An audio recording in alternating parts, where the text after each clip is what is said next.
இன்னைக்கு சிம்பிளான ஒரு ரெசிபி பண்ண போகிறேன். கொஞ்ச நாள் முன்னாடி கேரளா ஸ்டைலில் புளி இஞ்சி எப்படி செய்கிறதுன்னு வீடியோ போட்டிருந்தேன். அதே மாதிரி வேறு ஸ்டைலில் இஞ்சி பச்சடி பண்ண போகிறேன். அந்த சுவையான இஞ்சி பச்சடி எப்படி செய்கிறதுன்னு இந்த வீடியோவில் பார்க்கலாம். ஃபர்ஸ்ட் இஞ்சி வறுக்க போகிறேன். அதுக்கு ஒரு பேனில் கொஞ்சம் எண்ணெய் ஊற்றிருக்கேன். நான் இதுக்கு தேங்காய் எண்ணெய் தான் யூஸ் பண்ணியிருக்கேன்.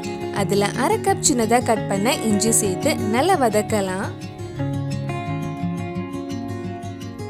நல்ல கோல்டன் ப்ரௌன் கலர் ஆகிற வரைக்கும் இஞ்சி நல்லா வறுக்கணும்.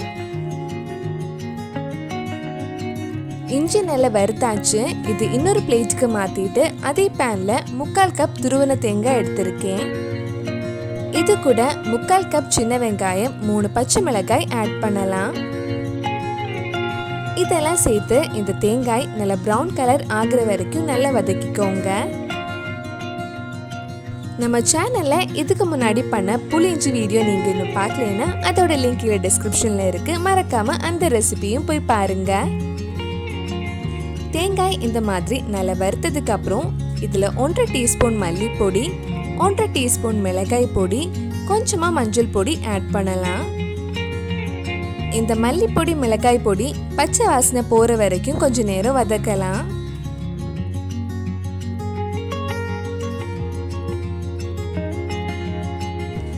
இப்போ இதில் நம்ம வறுத்து வச்சிருந்த இஞ்சி போட்டு மிக்ஸ் பண்ணதுக்கப்புறம் ஆஃப் பண்ணிடலாம். இது ஆஃப் பண்ணதுக்கப்புறம் கொஞ்சம் நேரம் ஆறட்டும். ஆறினதுக்கப்புறம் மிக்ஸி ஜாரில் போட்டு நல்ல ஸ்மூத் பேஸ்ட்டாக அரைச்சி எடுக்க போகிறேன். இதில் கொஞ்சம் தண்ணி ஊற்றி இந்த மாதிரி நல்ல ஸ்மூத்தாக அரைச்சி எடுத்துக்கோங்க.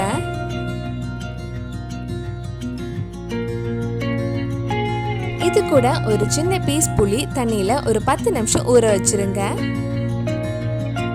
இப்போ நம்ம ரெடி பண்ணி வச்சிருக்கிற இஞ்சி தேங்காய் மிக்ஸி ஜார்ல இருந்து இன்னொரு கடாய்க்கு மாற்றலாம்.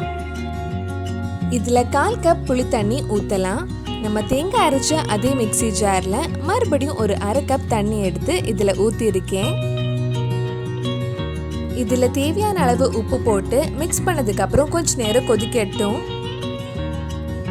இதில் கொஞ்சம் சர்க்கரையும் ஆட் பண்ணியிருக்கேன். இது லோ டு மீடியம் ஃப்ளேமில் கொஞ்ச நேரம் நல்லா கொதிச்சு தண்ணியெல்லாம் வற்றி நல்லா கெட்டி ஆகட்டும்.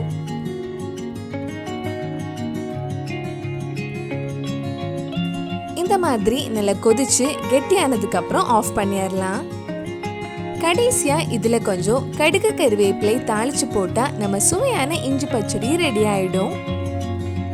ஒரு சின்ன பேனில் கொஞ்சம் எண்ணெய் ஊற்றிருக்கேன். எண்ணெய் சூடானதும் நம்ம கடுகு போடலாம். கடுகு வெடிச்சதும் 2 காஞ்ச மிளகாய் கொஞ்சம் கருவேப்பிலையும் போட்டு தாளித்து நம்ம இஞ்சி பச்சடியில் போட்டுடலாம். நம்ம சுவையான இஞ்சி பச்சடி ரெடி ஆயிடுச்சு. கண்டிப்பாக நீங்களும் இந்த ரெசிபி உங்கள் வீட்டில் செஞ்சு பாருங்கள். பிடிச்சிருந்தா இந்த வீடியோவை லைக் பண்ணுங்கள், உங்கள் ஃப்ரெண்ட்ஸ் அண்ட் ஃபேமிலிக்கு ஷேர் பண்ணுங்கள். வேறு என்னெல்லாம் வெஜ் ரெசிபிஸ் நம்ம சேனலில் ட்ரை பண்ணலான்னு கீழே கமெண்ட் பாக்ஸில் சொல்லுங்கள். நீங்கள் இன்னும் என்னோட சேனலை சப்ஸ்கிரைப் பண்ணலைன்னா மறக்காமல் சேனலையும் சப்ஸ்கிரைப் பண்ணுங்கள். கூடவே அந்த பெல் ஐக்கனையும் ப்ரெஸ் பண்ணால் நான் புது வீடியோ போட்ட உடனே உங்கள் ஃபோனுக்கு நோட்டிஃபிகேஷன் வந்துடும்.